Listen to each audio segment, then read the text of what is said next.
Imagina que entras en un concesionario europeo buscando un coche eléctrico.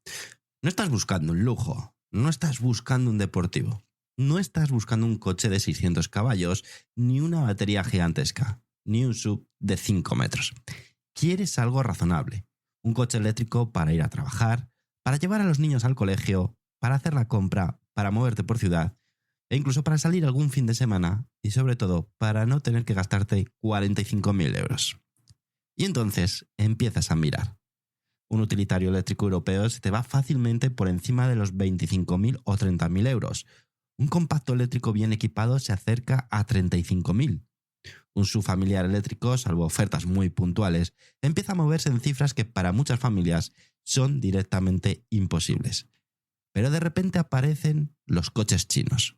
Un BYD, un MG, un Leapmotor, un Dongfeng, un Omoda, un Jaeku, un Spen, un Geely, un NIO, un Zerk o cualquiera de las marcas que han empezado a llegar a Europa en los últimos años. Y la pregunta surge sola. ¿Cómo puede costar esto tan poco? ¿Cómo puede ser que un coche eléctrico chino ofrezca una batería decente, una autonomía razonable, una pantalla enorme, ayudas a la conducción, buen equipamiento, diseño moderno y en algunos casos incluso más tecnología que sus rivales europeos, pero además por bastante menos dinero? La respuesta fácil es decir, porque son chinos. Pero esa respuesta no explica nada. Otra respuesta muy habitual es decir, porque están subvencionados. Y sí, las ayudas públicas existen. Por supuesto que existen. Han existido, existen y han sido una pieza importante del desarrollo del coche eléctrico en China. Pero si nos quedamos solo con eso, volvemos a equivocarnos, porque la realidad es mucho más compleja y también mucho más incómoda para Europa. Los coches eléctricos chinos son baratos porque China ha construido, durante más de una década, una cadena industrial completa alrededor del coche eléctrico. No solo ha fabricado coches, ha fabricado baterías, ha fabricado motores, ha fabricado electrónica de potencia, ha fabricado software, ha fabricado proveedores y ha fabricado fábricas. Ha fabricado demanda interna y ha fabricado competencia.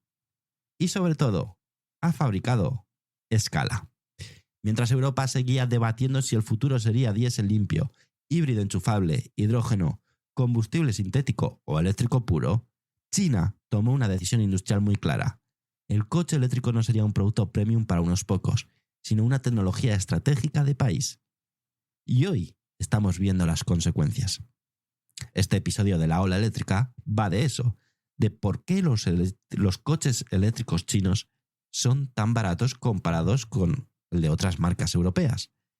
Pero no desde el tópico, no desde el perjuicio, no desde la caricatura. Vamos a hablar de costes reales, de producción, de baterías propias, de integración vertical, de ayudas públicas, de salarios, de escala, de competencia, de márgenes de Europa, de sus errores, de sus rigideces y de una pregunta que cada vez pesa más. ¿Son los coches chinos baratos porque hacen trampas?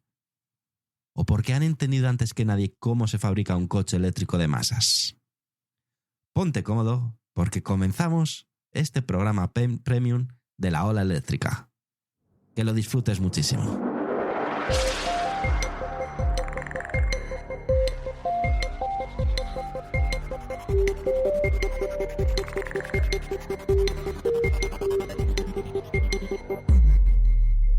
Durante muchos años, la industria europea del automóvil se sintió prácticamente intocable y tenía motivos para sentirse así.